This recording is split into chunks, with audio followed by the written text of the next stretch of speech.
아사왕 둘째 해에 여로보암의 아들 나답이 이스라엘 왕이 되어 2년 동안 이스라엘을 다스리니라.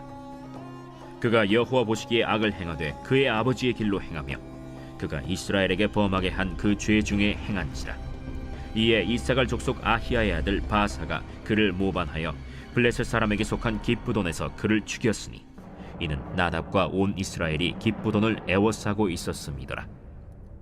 유다의 아사왕 셋째 해에 바사가 나답을 죽이고 대신하여 왕이 되고 왕이 될 때에 여로보암의 온 집을 쳐서 생명 있는 자를 한 사람도 남기지 아니하고 다 멸하였는데 여호와께서 그의 종 실로 사람 아히야를 통하여 하신 말씀과 같이 되었으니 이는 여로보암이 범죄하고 또 이스라엘에게 범하게 한 죄로 말미암음이며 또 그가 이스라엘의 하나님 여호와를 노엽게 한 일 때문이었더라. 나답의 남은 사적과 행한 모든 일은 이스라엘 왕 역대 지략에 기록되지 아니하였느냐. 아사와 이스라엘의 바사 왕 사이에 일생 동안 전쟁이 있습니다. 할렐루야. 오늘 우리에게 주신 하나님의 말씀은 열왕기상 15장 25절부터 32절까지 말씀입니다. 오늘 말씀의 제목은 100%에 투자해야 합니다입니다. 제가 월드컵을 열정적으로 보게 된 때는요, 중학교 3학년 때였습니다. 그때는 1994년 미국에서 월드컵이 열리고 있었고 우리나라는 비록 조별 예선에서 탈락했지만 상당한 선전을 거둔 월드컵이었죠. 유럽의 강호 스페인과 비겼고요. 남미의 볼리비아와도 비겼습니다. 그리고 전차군단 독일을 맞아서 3대2까지 쫓아간 끝에 분패했거든요. 참 재미있는 시리즈였습니다. 근데 저의 월드컵 응원은요, 여기서 끝나지 않았습니다. 한 명의 이탈리아 축구 선수에게 꽂혔거든요. 그의 이름은 로베르토 바조, 말총머리가 인상적인 선수였죠. 그는 그 당시 축구 역사에 획을 그은 인물이었는데요. 엄청난 득점력의 패스마스터였고 볼키핑과 탈압박 등 축구 선수가 갖춰야 할 테크닉을 고루 갖추고 있는 선수였습니다.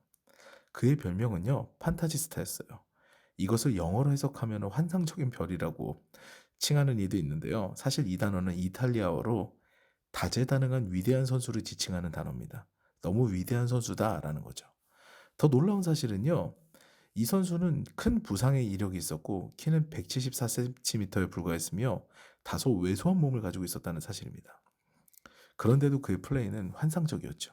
수려한 외모는 덤이었습니다. 미국 월드컵 때 저는 그의 플레이를 보는 것만으로 굉장히 즐거웠습니다. 그래서 제가 응원하는 팀은 이탈리아였죠. 그리고 로베르토 바조는 저의 기대를 저버리지 않고 이탈리아의 에이스로 활약을 해서 결승전까지 팀을 올리는 역사를 만들어냅니다. 이제 결승전은요, 영원한 우승 후보 브라질과의 대결이 되게 된 거죠. 사람들은 이때 로베르토 바조의 존재감이 엄청났기 때문에 이탈리아의 우승을 조심스럽게 더 높게 봤습니다. 그런데 이 결승전은요, 예상 밖으로 너무 재미없는 결승전이 됐습니다. 서로 너무 조심스럽다 못해 소심하게 전략을 구사해서요, 연장까지 포함한 120분 동안 이렇다 할 장면이 없이 승부차기로 넘어가게 됩니다. 승부차기도요, 양 팀 다 첫 번째 키커가 실패하게 됩니다. 그리고 두 번째, 세 번째 키커는 두 팀 다 성공하게 되죠. 2대2 상황이 된 거예요. 그리고 네 번째 키커 중에 브라질 선수는 성공하고 이탈리아 선수는 실패하고 맙니다.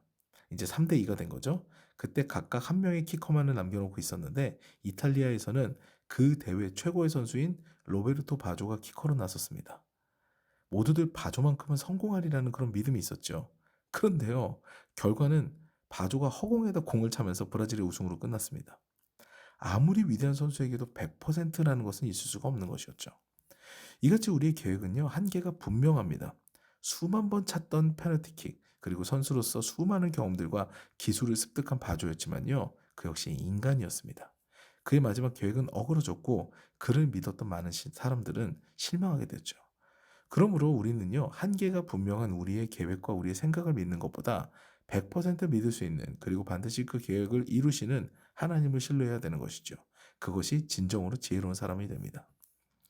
오늘 본문의 주인공인 나답은요, 여로보암의 아들이자 북이스라엘의 2대 왕입니다. 그는 남유다의 2대 왕인 아비암보다도 더 짧은 재위 기간을 갖는데요. 그는 불과 2년도 채 통치하지 못해요. 그리고 그의 부하인 이사갈 족속의 바하사의 쿠데타로 말미암아 죽음을 맞이하게 됩니다. 바하사는요, 선지자 아이야의 예언대로 후환을 남기지 않기 위하여 여로보암의 집을 진멸하게 됩니다. 예언이 다 이루어진 거죠. 그런데 어떻게 북이스라엘 전체의 지지를 받아 왕의 자리에 오른 여로보암 가문이 이대 만에 멸망하게 됐을까요? 이것을 이해하기 위해서는 여로보암과 아비암 사이, 남유다의 아비암 사이의 전쟁을 생각해 봐야 됩니다. 누군가가 왕이 된다는 것은요, 똑같은 사람들이잖아요. 근데 그 중에 누군가가 왕이 된다는 것은 다른 사람보다 초절한 능력이 있어야 됩니다. 포용력이 크거나 용사이거나 아니면은 굉장히 지혜로운 사람이거나 이런 뭔가 특별한 능력이 있어야 되죠. 아니면은 그런 능력을 보여주었던 조상이 있어야 그 DNA를 인정받아서 그 혈통을 인정받아서 왕조가 만들어지게 됩니다. 여러분 생각해 보세요. 다윗은 용사였고요. 솔로몬은 가장 지혜로운 왕이었습니다. 그러므로 다윗의 자손은요, 온 백성의 지지를 받고 남유다 왕의 자리를 지킵니다. 그 가문을 형성하죠. 그런데 솔로몬의 역군 감독 책임자였던 여로보암은요, 에브라임 지파의 지도자로서 능력이 있는 자였지만 말년에 큰 패배를 당하게 됩니다. 바로 남유다의 아비암과 전쟁에서 더 많은 군대를 거느리고도 패하게 된 것이죠. 완전히 완패하게 돼요.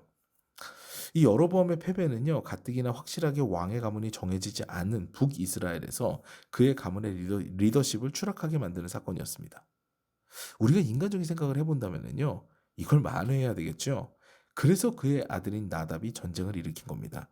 기브돈을 에워싸죠. 원래 기브돈이라는 땅은 단지파에게 할당되었는데 블레셋에게 뺏긴 땅이거든요. 그래서 이 땅을 되찾음으로 내가 전쟁에 승리함으로 여로보암 왕, 우리 아버지가 잃었던 리더십을 나는 확립하겠다. 다시 쟁취하겠다. 이런 마음을 가지고 기브돈을 에워싼 겁니다. 그런데요, 그는 그것보다 100%에 투자해야 했습니다. 바로 하나님을 경외하는 삶을 살았어야 되는 거죠. 아버지 여로보암이요, 아비암에게 져서 왕권이 약화된 것이 아니잖아요. 북이스라엘의 신앙을 변질시켰기 때문에 약화된 건데 나답은 이것을 인지하지 못한 겁니다. 결국 나답의 리더십이 회복되나요? 회복되지 못합니다. 오히려 야심에 가득한 이사갈 지파의 용사인 바하사가요, 나답을 죽이고 왕위를 찬탈하게 되죠. 이같이 우리는요, 한계가 분명한 나의 지식과 경험, 그리고 주변을 의지하기보다는 하나님 뜻대로 내가 살고 있는가? 나는 과연 하나님의 뜻에 합당한 자인가를 돌아보고 수정해 나가는 것이 훨씬 지혜로운 삶, 확률 100%에 투자하는 삶이 되게 됩니다. 사랑하는 여러분, 하나님의 뜻대로 사는 것이 미련해 보이고 재미없고 고리타분해 보일지 모르겠지만요, 진정 하나님의 뜻에 합당한 삶이요, 우리 삶에 행복과 성공을 가져다 줍니다. 오늘도 100%의 성공과 행복을 보장하는 하나님의 뜻에 맞는 삶을 살아가는 저 여러분 되시기를 주님의 이름으로 축원합니다.